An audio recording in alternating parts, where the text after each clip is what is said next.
안녕하십니까, 우짜입니다. 이번 이야기는 테헤란의 의사결정 딜레마입니다. 그럼 보시죠. 이란의 입장을 분석할 때 집권 체제 내부의 갈등으로 보이는 것을 단순히 역할 분담이라고 말하는 것은 충분하지 않습니다.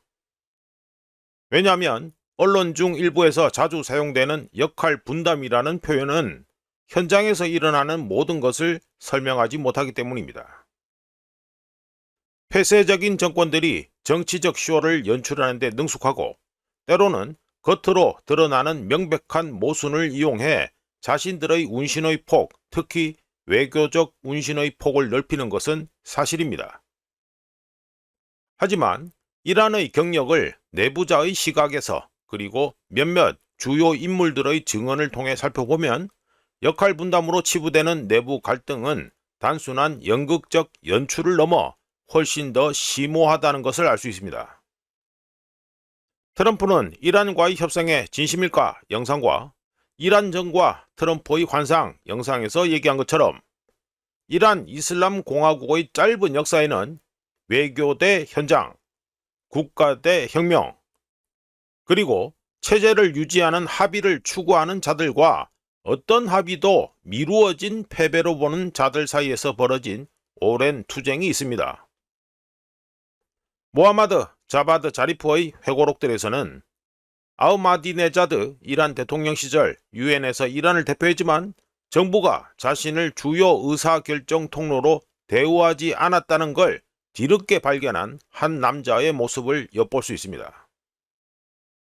자리프가 유엔 이란 대사였던 시절 이란 정부는 자리프를 제끼고 다른 인물과 비공식적인 채널을 활용했는데요. 자리프의 경험담 또는 에피소드를 통해 권력의 중심이 여러 개 존재하고 같은 조직 내에서도 서로를 불신하며 민감한 사안일수록 공식 채널보다는 보안이나 이념적 채널을 선호하는 경향을 가진 이란의 통치 문화가 그대로 드러납니다.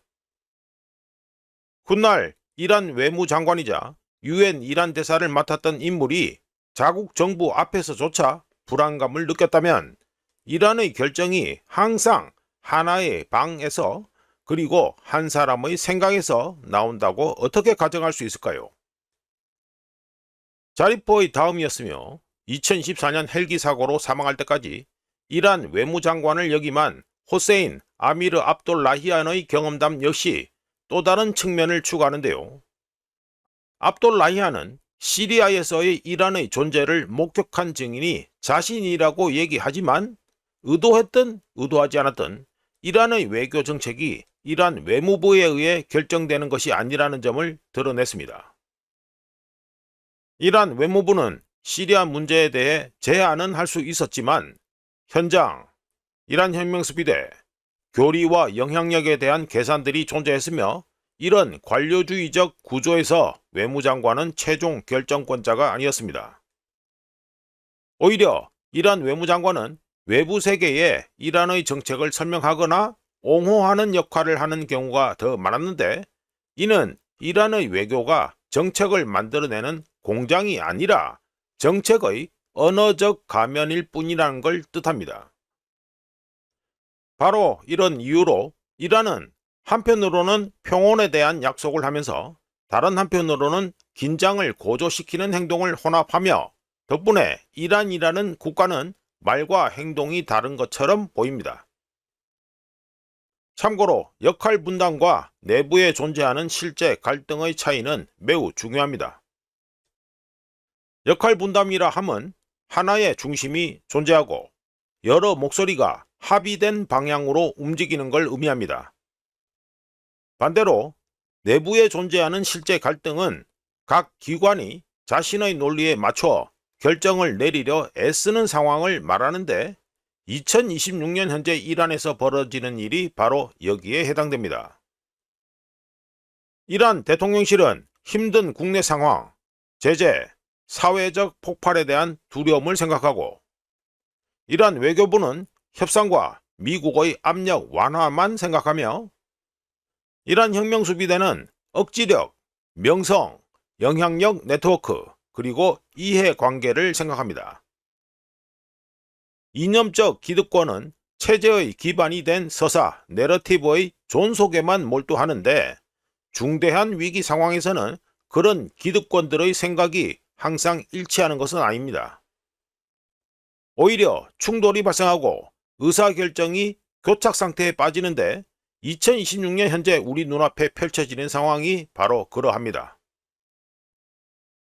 관련해서 모두가 아는 사건을 하나 얘기해보면 2026년 3월 초 이란 현 대통령 마수드 페제시키안이 우호적인 페르시아만 국가들을 향해 미사일 공격을 하지 않겠다고 발표하고 몇 시간 만에 미사일 공격이 재개된 사건을 두고 일부에서는 계산된 이중 메시지로 해석할 수도 있습니다. 하지만 전략적 논리에 따르면 전시 상황에서 이중 메시지는 기술이 아니라 위험입니다. 왜냐하면 이웃 국가들을 안심시키려는 국가는 말로 안심시키고 행동으로는 공포에 떨게 하지 않기 때문이지요. 그리고 이란의 언행 불일치는 페르시아만 국가들과의 신뢰를 약화시킬 뿐만 아니라 실행 가능한 합의를 이끌어내려는 모든 국제 중재자들의 신뢰마저 무너뜨립니다. 더 나아가 이란과의 협정은 단 하나의 서명만으로 이루어지지 않기 때문에 다음과 같은 중요한 질문을 던지게 만듭니다. 협정에 서명한 후 누구에게 방해할 권리가 있는가? 협정과 관련된 이란 내 모든 자와 조직을 이란 정부가 협정에 구속시킬 수 있는가? 이란 외무부는 이란 혁명수비대가 협정에 구속될 것이라는 점을 보장할 수 있는가? 이란 대통령은 이란 혁명수비대를 통제할 수 있는가? 혼란스러운 시기에 최고 지도자는 모든 권력기관이 자신의 이익을 추구하는 것을 막을 수 있는가? 트럼프에 대한 비난이 많지만 협상이 복잡해지는 지점이 바로 여기에 있습니다. 상대방, 즉 미국은 단순히 문서화된 합의안만을 원하는 것이 아니라 그 합의안을 이행할 수 있는 권한을 가진 주체를 원하기 때문입니다. 물론 약간의 모순이 협상을 위해 이용될 수도 있다는 점을 부인할 수는 없습니다. 하지만 의도적인 모순조차도 무기, 돈, 정당성의 중심이 복잡해지면서 혼란으로 이어질 수 있다는 것을 이란이 보여주고 있습니다. 정상적인 체제에서는 정치인들이 의견 차이를 보이면 기관이 문제를 해결하는데 이란의 경우에는 기관 자체가 의견이 다르며 각 기관은 자신이 혁명의 충실한 수호자라고 주장합니다. 따라서 단순히 테헤란은 무엇을 원하는가 라고 묻는 것으로는 충분하지 않습니다. 보다 정확한 질문은 어떤 테헤란이 말하고 있는가? 어떤 테헤란이 방아쇠에 손가락을 얹고 있는가? 그리고 어떤 테헤란이 약속을 지킬 수 있는가입니다. 이런 이유로 세 번째 군사충돌 가능성 또는 우짜가 내년 2017년으로 예상하는 또 다른 이란 전쟁 발발 가능성이 희박해 보이지 않습니다. 왜냐하면 예언적이고 필연적이기 때문이 아니라 이란의 의사결정 구조가 반복적으로 잘못된 계산을 초래하기 때문입니다. 2025년 12일 전쟁과 2026년 가칭 40일 전쟁은 권력의 한계만 드러낸 것이 아니라 이란 체제 내부가 가진 정치적 규율의 한계도 드러냈습니다.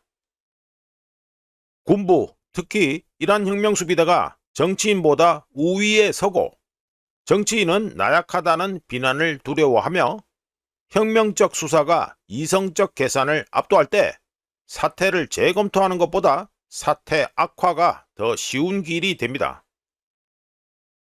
마지막으로 이란 지도부 내부의 갈등은 단순히 언론의 주목을 받는 그저 그런 사안이 아니라 이란이 처한 난처한 상황을 이해하는 핵심입니다.